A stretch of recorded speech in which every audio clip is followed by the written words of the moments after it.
Well, more than 1,000 people face charges now connected to January 6th. That number grew by one yesterday. Former President Donald Trump was arrested, charged, and arraigned in Washington, D.C., just blocks from where the violence played out in 2020.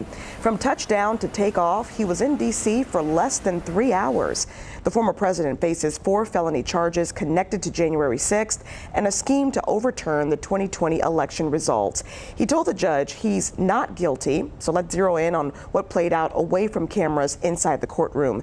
Em Nguyen is following that part of the story from D.C. Em, good morning.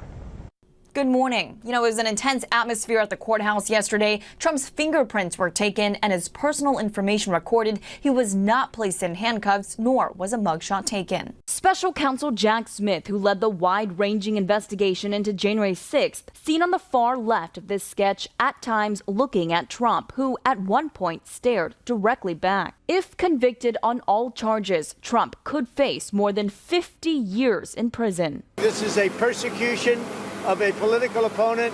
This was never supposed to happen in America. Trump was released on conditions that he not discuss the case with anyone who may be a witness. Cameras are not allowed inside federal courtrooms, but some Democratic lawmakers are pushing to change that for Trump's trial. More than a dozen signing this letter to the federal judiciary, writing, "Given the historic nature of the charges, it is hard to imagine a more powerful circumstance for televised proceedings." Trump's next court date is scheduled for August 28th. Notably, that's just 5 days after the first Republican primary debate.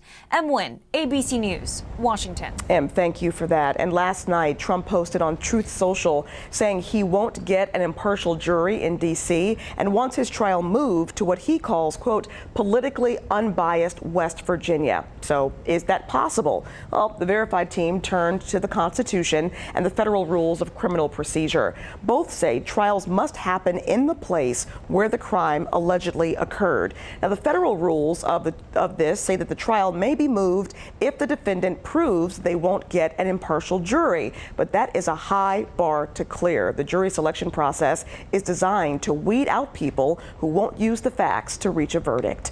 Now, you know this is far from over. We're keeping you updated here on Daybreak and around the clock on our new streaming service, 13 News Now Plus.